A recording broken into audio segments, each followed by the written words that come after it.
Bine v-am găsit, dragii mei din Zodia Taur, oriunde v-ați afla. Bine ați venit tuturor pe canalul meu, Tarot Flor de Loto. Numele meu este Nina, pentru cei care nu mă cunosc, și ca de fiecare dată mă bucur să vă am alături la fiecare lectură. Atât pe dragii mei abonați, cum de asemenea și pe cei care poate sunteți pentru prima oară aici pe canal. Azi voi face o lectură specială, așa cum v-am obișnuit, de câte ori avem parte de un eveniment astrologic, astronomic important.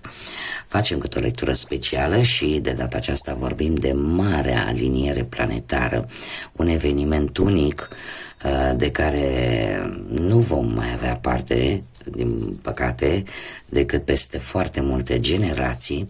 Undeva în anul 2492 va mai avea loc o astfel de aliniere de 7 planete.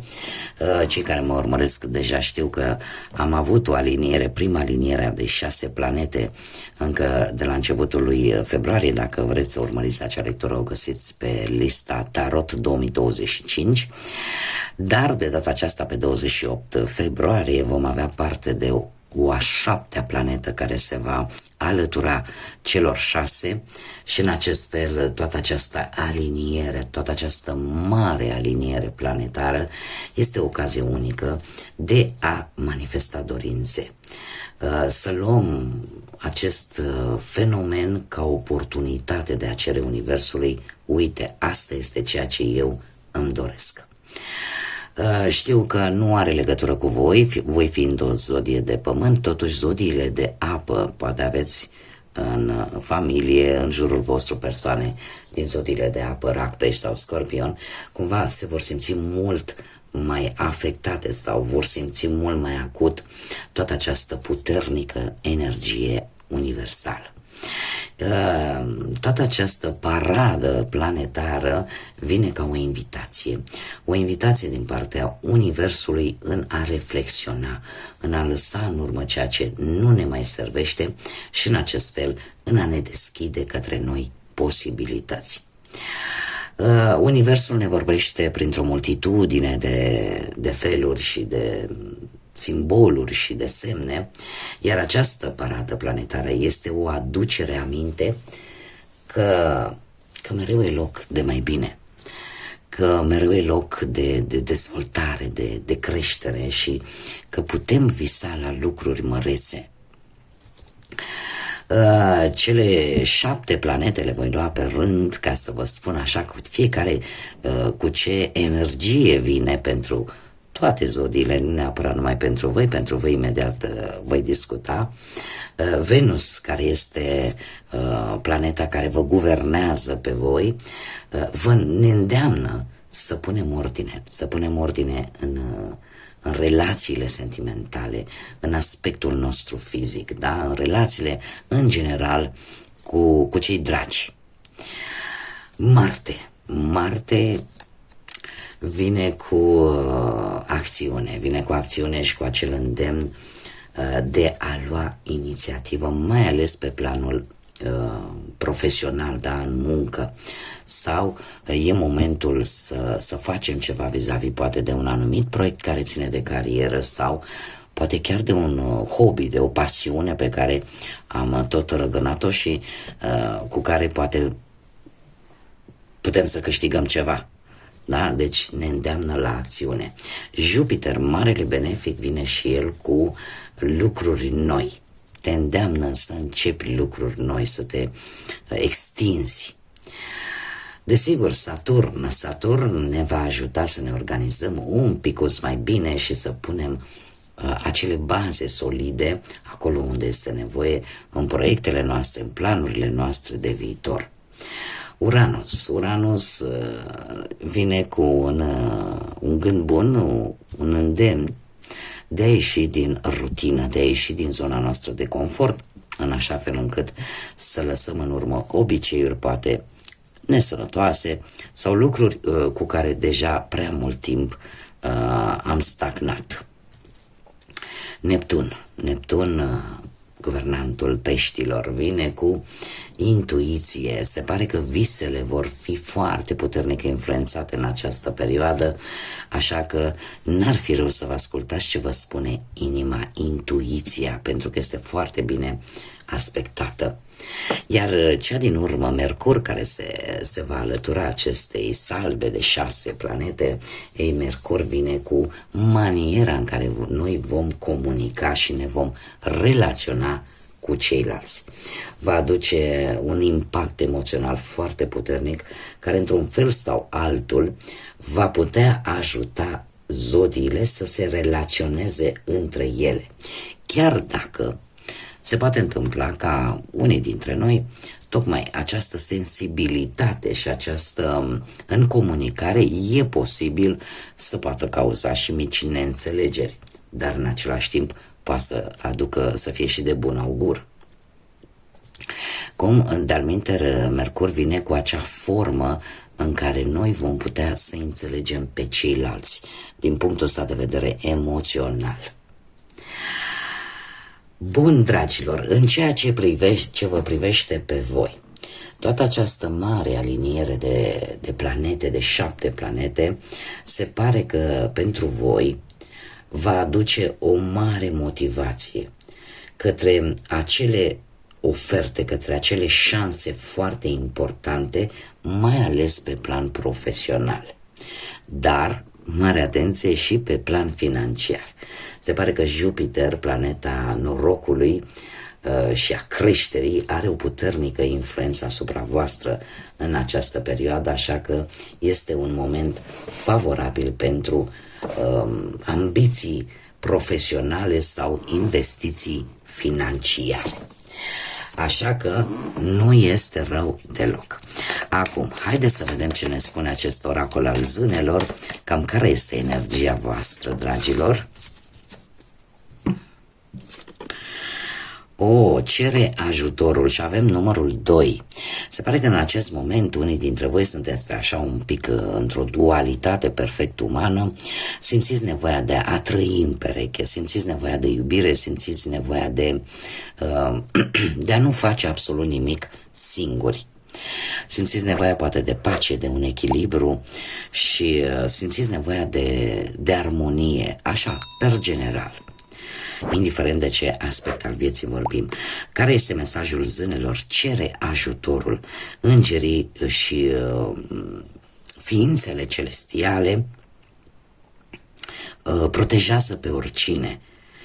Iar zânele îți spun acum că este momentul ca tu să ceri îngerilor asistență, să le ceri ajutorul.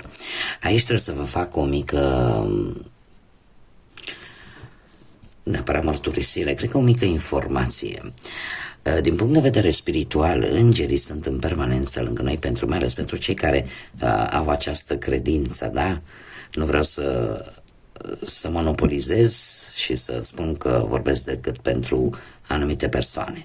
Dar cartea în sine ne spune în felul următor, cum am mai spus, îngerii stau lângă noi de când ne naștem, da? Dacă o luăm pe această parte spirituală, religioasă. Ei nu pot interveni dacă noi nu le dăm voie. Ei trebuie să respecte liberul nostru arbitru și posibilitatea noastră de a alege. Și atunci, atâta timp cât voi nu le cereți ajutorul, ei nu vor interveni. Iar dacă nu vorbim de partea spirituală și vorbim strict de partea rațională, de realitatea în care ne învârtim cu toții, ei, dragilor, se pare că unii dintre voi aveți nevoie de ajutor într-un anumit proiect, într-o anumită situație, așa că nu ezitați să cereți ajutor, să cereți sprijin. Da? Este o modalitate de nu trebuie să faceți totul singuri. Da? Sunt lucruri pe care le puteți rezolva și cu ajutorul altor persoane. Sau poate unii dintre voi încercați să mulțumiți pe foarte multă lume și vedeți că totuși parcă nu vă iese. Haideți să vedem ce ne spune și tarotul și începem cu viața profesională.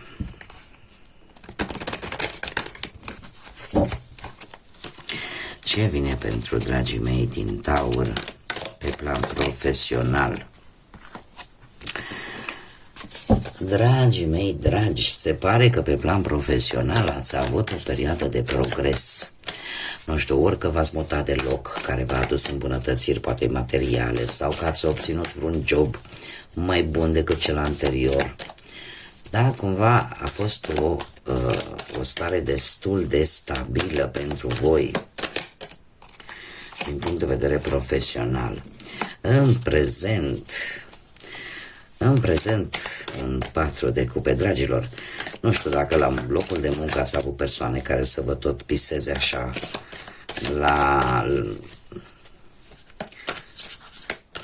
la minte cu tot felul de lucruri, dar se pare că voi puteți mai mult de atât. Deci acest 4 de cupe, cel puțin în acest pachet de tarot Oshozun, care este un pic diferit față de tarotul Rider-Waite, prezentul pentru voi este unul destul de interesant, și anume vă focalizați în acest moment mai mult pe voi, pe interiorul vostru, și sunteți într-o stare în care nu vreți să mai permiteți altora să intervină, cel puțin pe plan profesional. Cumva mergeți pe acea frază deja pe care mulți o știm, cu apa trece, ursul merge, da, deci voi încercați să vă canalizați foarte mult pe voi și pe ce puteți voi să faceți. Cumva vreți să vă dați seama foarte bine în acest moment ce este cu adevărat important pentru voi din punct de vedere profesional și ce nu este, ca să le puteți delimita și să puneți limite. Viitorul se pare că sună bine. De ce? Avem o celebrare. Avem un 3 de cupe care îmi spune că din punct de vedere profesional veți avansa și e posibil să celebrați poate un nou job sau să celebrați alături de prieteni o realizare profesională importantă, așa cum bine am văzut și cu energia pe care o aduce această mare aliniere planetară. Mergem mai departe și haideți să vedem pe partea bănuților ce vine pentru dragii mei din Taur. Și avem un paj de spade care mie îmi spune că ați fost un pic, ca să zic așa,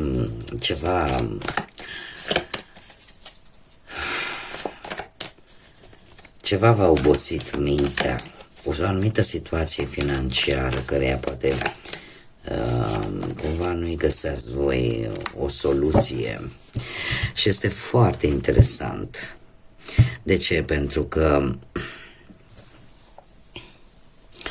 sau poate ați vrut cu nerăbdare să rezolvați o anumită situație financiară, dar ceva v-a împiedicat și v-ați învățat o lecție foarte dură pe calea aia grea.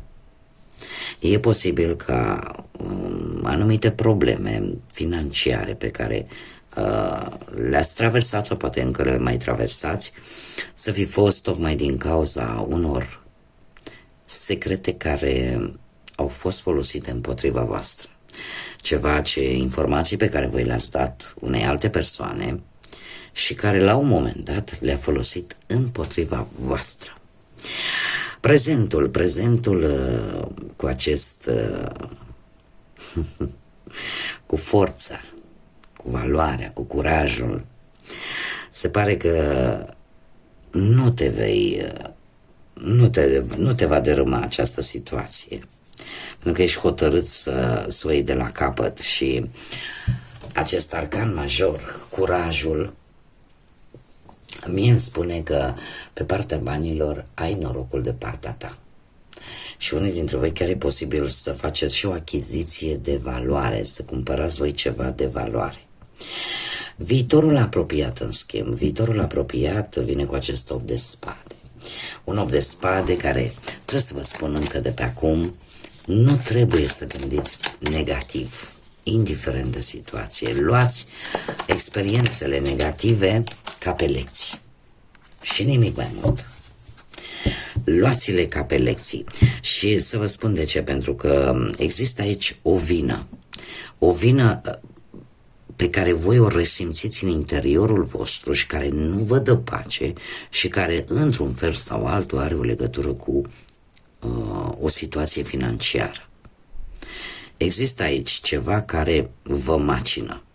Acum, chiar am vrut să văd ce vine după această stare de vină, pentru că se poate întâmpla ca trăirile pe care voi o să le aveți în interiorul vostru să nu aibă legătură cu realitatea. Și atunci am cerut cărților să vedem ce urmează și avem condiționări. Pe partea banilor, în momentul în care apare această carte, care în cărțile de Rider Waite e reprezentată de către Cartea Diavolul, totuși aici nu este de rău. Știu că o să-mi spuneți cum să nu fie de rău. Nu este de rău. Este adevărat că vin bani. Vine o șansă de a face bani în care voi trebuie să aveți toate informațiile acestei oferte, acestei șanse. Să nu dați nimic înapoi, să fiți atenți la litera mică, să fiți atenți la toate informațiile care vi se dă și la cele care nu vi se dă, pentru că șansa de a face ceva bănuți există. Singurul lucru de care trebuie să fiți atenți, încercați să ieșiți din această stare internă care vă blochează și fiți atenți la această ofertă, pentru că e posibil să fie o ofertă bombă, să fie o ofertă foarte, foarte bună, dar ia să vedem dacă într-adevăr clarificăm 15, da, deci va fi o ofertă foarte bună, care pe voi vă va ajuta să ajungeți la reușită. Dar, cum am mai spus, fiți atenți la detalii, fiți atenți la informații, nu ezitați, lăsați vina. Ce a fost, a fost. De multe ori, realitatea este cu totul alta față de ceea ce vă macină pe voi în interiorul vostru. Dar mie mi-este că trebuie să fiți atenți, pentru că e într-adevăr o ofertă foarte bună în ceea ce privește banii, care vă va aduce reușită. Mergem mai departe și pe partea dragostei, pentru cei care sunteți deja într-un cuplu. Se pare că ați avut o perioadă în care ați avansat în relație foarte bine, în care a existat poate un echilibru și dacă ați avut ceva conflicte cumva, ele parcă nu au fost așa, parcă s-au rezolvat de la sine. În prezent sunteți în situația în care, nu știu dacă zodia Gemeni vă spune ceva, zodia Balanță de asemenea, dar în prezent se pare că trebuie ori să faceți un compromis, o să luați o decizie importantă în ceea ce privește relația și acest lucru, în funcție de decizia voastră în viitorul apropiat, pe voi vă va împinge către o renaștere. Vă va împinge către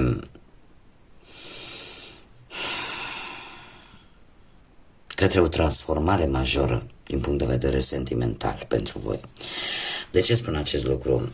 Se pare că decizia până într-un final este între două persoane. O decizie importantă, dacă se va face un compromis, dacă se va schimba ceva, și se pare că lucrul ăsta se va întâmpla. De ce? Pentru că aici îmi apare o renaștere. E ca și cum mai spune, știi, cumva vreau să schimb ceva la mine, vreau să schimb situația sentimentală din viața mea. Nu mai vreau să fie ca până acum. Haideți să vedem care este mesajul. Da.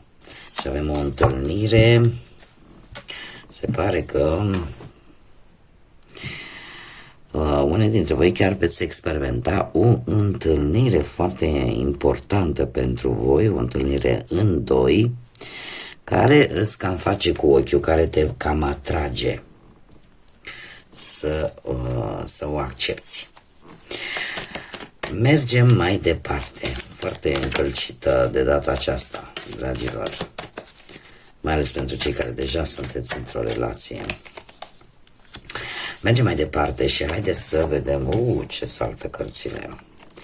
Cei care sunteți singuri, în urma, din păcate, a văduviei, a unui divorț, a unei separări, sau poate nu ați reușit voi să vă găsiți perechea până în acest moment. Dragii mei dragi, voi se pare că ați avut o perioadă în care ați căutat iubirea în alte locuri, cu alte metode, cumva ați vrut să lăsați rutina la o parte și să încercați lucruri noi, tocmai pentru că v-ați dorit să aveți poate pe cineva în viața voastră. Sau poate ați trecut printr-o perioadă de tranziție destul de dură în care ați simțit nevoia să lăsați în urmă anumite persoane, anumite relații, anumite lucruri sau anumite obiceiuri, de ce nu? Să lăsați toată această încărcătură. Unii dintre voi chiar ați simțit că sunteți prea încărcați de multe lucruri care au fost în viața voastră și ați zis, Domne, nu mai se poate, trebuie să renunț și să o iau de la capăt sau să abordez problema dintr-o altă perspectivă. În prezent avem acest rege de spade. În prezent, nu știu dacă zodiile de aer, Gemeni, Balanță sau Vărsător vă spun ceva. Cert este că vreți să dețineți controlul sau există cineva care vrea să dețină controlul. Cineva care e posibil să aibă așa o intelectualitate mai accentuată, mai ales dacă vorbim de un bărbat, este cineva viril, intelectual, ferm, sau dacă vorbim de o doamnă, atunci se pare că are ceva caracteristici un pic mai masculine, așa, dar foarte luptătoare și, indiferent că vorbim de masculin sau feminin, este cineva care își arată cu greu sentimentele. Dacă nu vorbim de apariția acestui personaj, putem vorbi de situația în care voi sunteți cei care împrumutați aceste caracteristici ale acestui rege de spade și voi sunteți cei care parcă nu vă mai deschideți cu așa mare ușurință în ceea ce privește sentimentele și probabil că vreți să țineți sub control sau vreți să aveți controlul propriei voastre vieți la nivel sentimental. Viitorul cu ce vine? Vine cu lucruri bune, dar e adevărat vin care nu vin în viteză, care au un timp al lor, vin lent, dar vin bine. Avem un cavaler de monede care îmi spune că tocmai pentru că schimbi forma în a face lucrurile sau pentru simplu fapt că nu mergi mereu poate în același locuri unde deja știi că nu vei cunoaște pe nimeni nou, cumva mergi pe premiza locuri noi, oameni noi, șanse noi.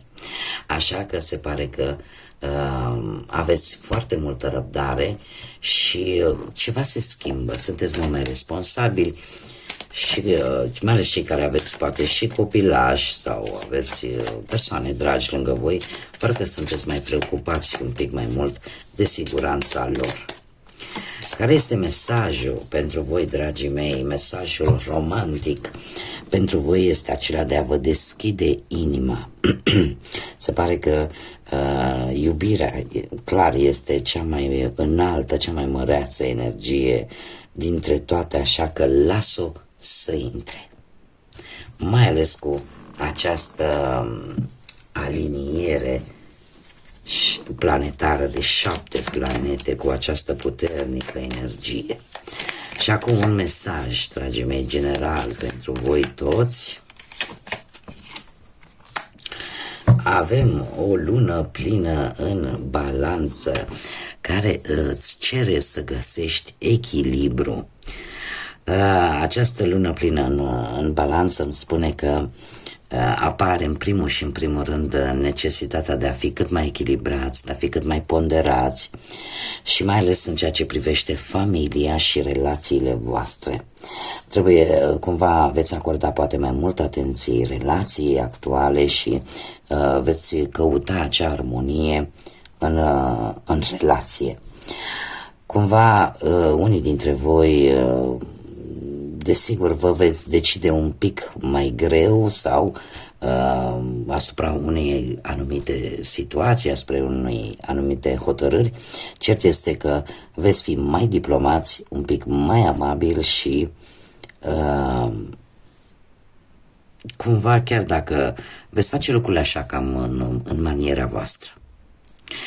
Bun, dragii mei, aceasta a fost lectura pentru voi. Eu vă mulțumesc din suflet pentru atenția voastră, mulțumesc din suflet tuturor pentru like-uri, pentru distribuiri, pentru comentarii, sunteți minunați.